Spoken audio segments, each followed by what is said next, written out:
Hi everyone. I thought this week let's do something different, and I wanted to do like a video blog of sorts, speaking to you all about this project where I have been updating the GE community catalog. Now, it's been in works for the last couple of weeks, and I've given some of you a sneak peek on LinkedIn, and I've told that I'll give everyone an early access or a way to look at this website before it's merged into the existing catalog.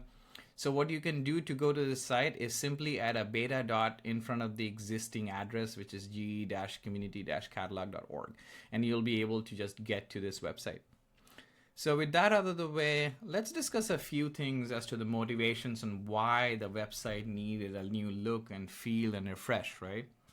So if you think about the old or the existing catalog, and by the way, if I'm saying old, I mean the existing catalog, it's been almost 4 years since the catalog page first went live. It was a Geo for Good of almost like 3.5 to 4 years ago, I believe, that the project started, and the website went live about 2.5, 3 years ago, or things like that. And one of the things that has primarily been the structure of the catalog has been this left hand side running list of things that you can expand on and you can go into and you can explore, right?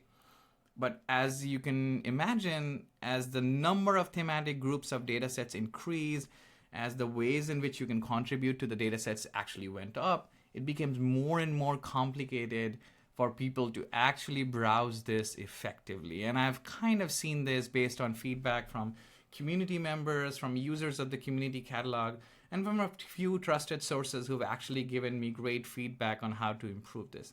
So keeping that in mind, and without making too many abrupt changes to the original structure, I wanted to allow for horizontal tabbing as well as vertical scrolling for each of these subsections. And what I mean by that is now you have an entire section which has the horizontal tab, so you can actually go into the getting started, the data catalog pieces, tutorials, change logs, and so on, rather than everything being listed on the left hand side, which I really hope allows for a much more cleaner way for you to experience the catalog. You now have additional pieces of information. You actually have sections on history of the community catalog. You have sections on how to stay updated and contribute to the catalog, and so much more. So it's all for you to go in and explore that.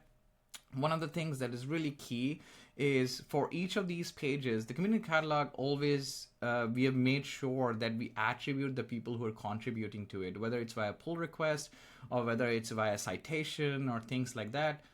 I always wanted to make sure that their names are included. And one of the things that I really want to encourage people to do is to go to the pages, make the pull request, and basically say that, hey, here is something that's missing. Here is something where I would like to make a change. And your GitHub avatar, your profile picture, whatever be it, will appear underneath each page where you have contributed, saying that you are the contributor. And this is how we can grow together, right?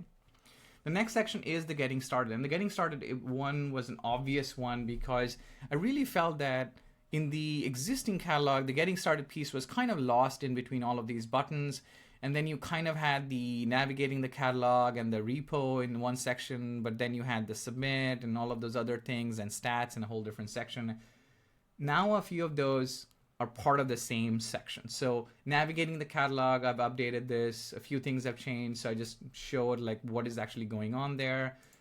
You now have buttons for you to add the Earth Engine examples repository to your readers list, or you can now download the catalog examples. I wanted to give the download options for people who have had issues in the past. This is also a feedback a few of you gave me, that you couldn't, for some reason, add this to your readers list. So I wanted to give an easy, simple way for people to just download the repo, examples repo, and get all the JavaScript files so you can then copy paste it onto the code editor window and try it the way you want it to be.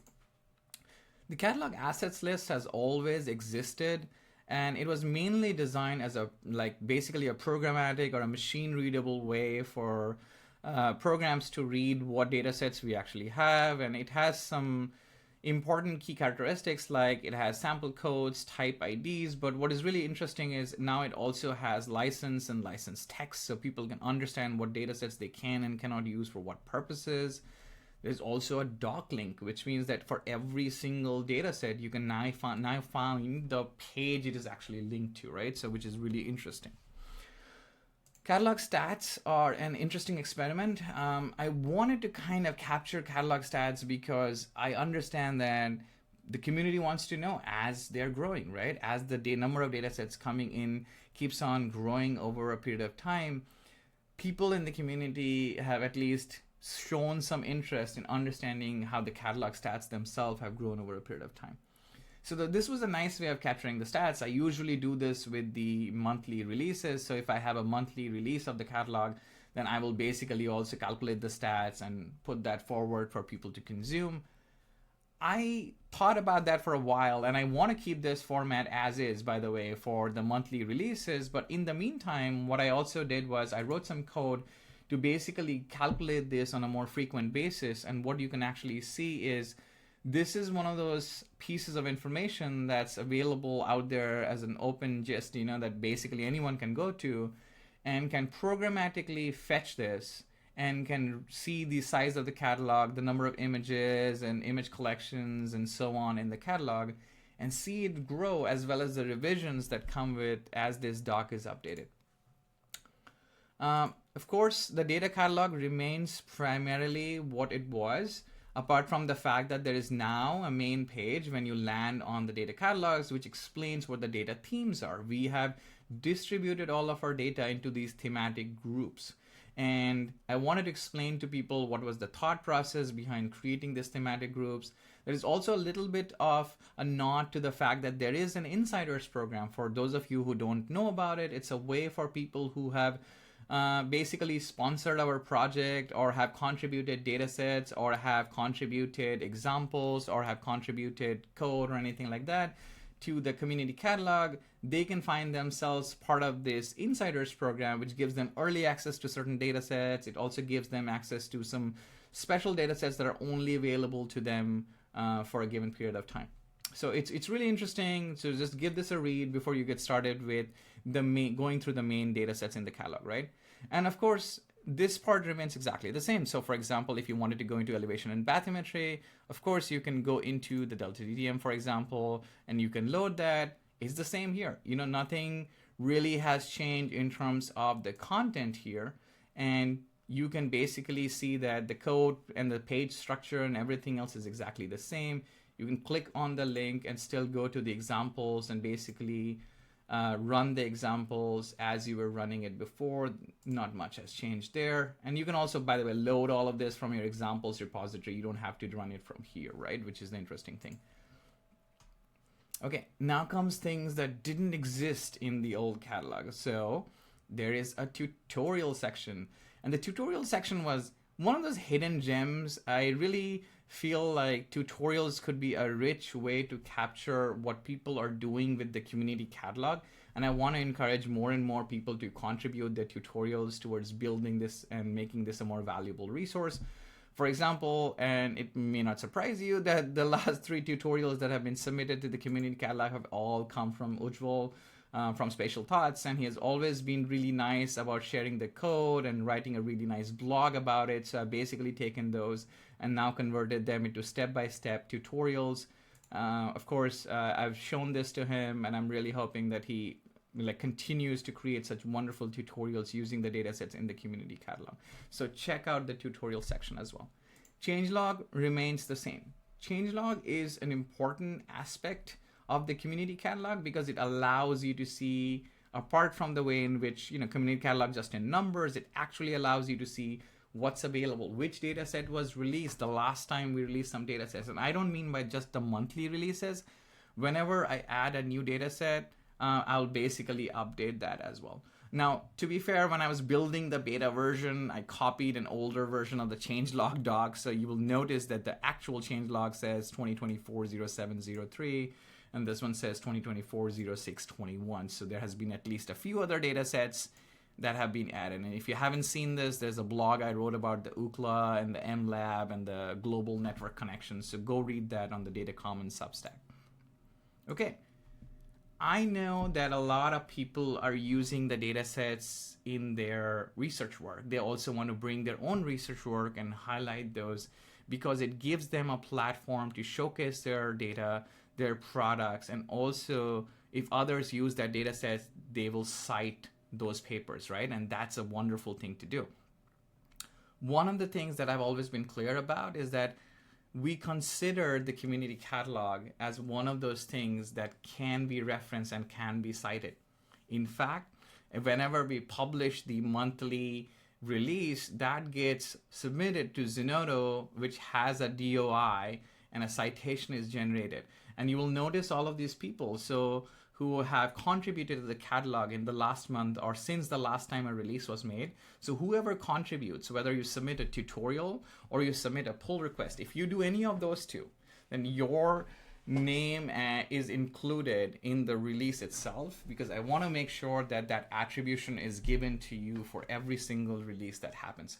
So I urge you to please include us as in your citations when you're writing your papers. It really helps the catalog grow, and it also sits in line with our license, which is a Creative Commons license that requires attribution, but it's also one of those things that is designed to be community friendly and relies on the support of the community to continue working on this project. Okay, this is the Insiders program. I don't need to tell you a whole lot about it, but because I already explained this a few seconds ago. But look at the Insiders program and see if you can find it useful to your own needs.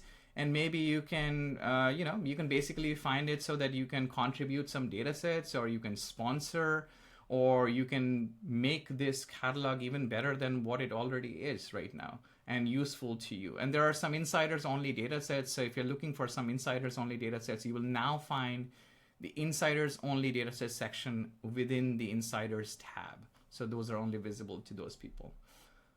Okay. Get involved. Yes, I want more and more people to get involved. I want people to basically keep contributing data sets. And I know that this has been coming in. There's a constant flow of tickets right now. Last I checked, there was already about 30 plus tickets that I have to work on.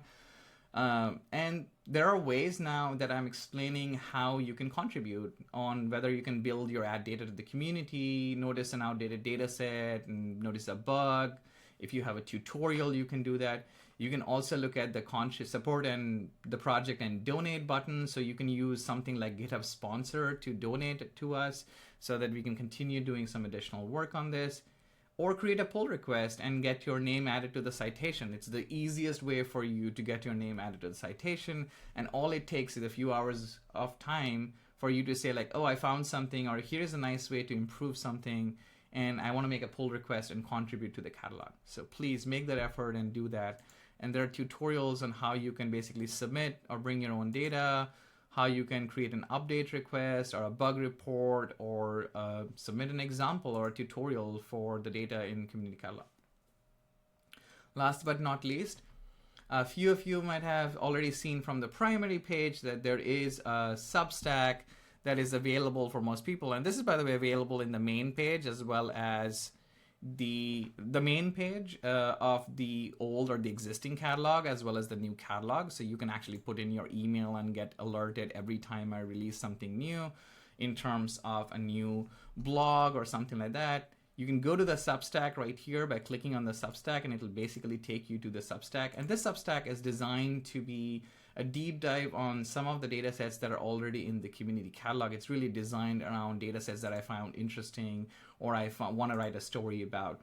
There is links to all of the last couple of blogs as well as link to the Medium blogs.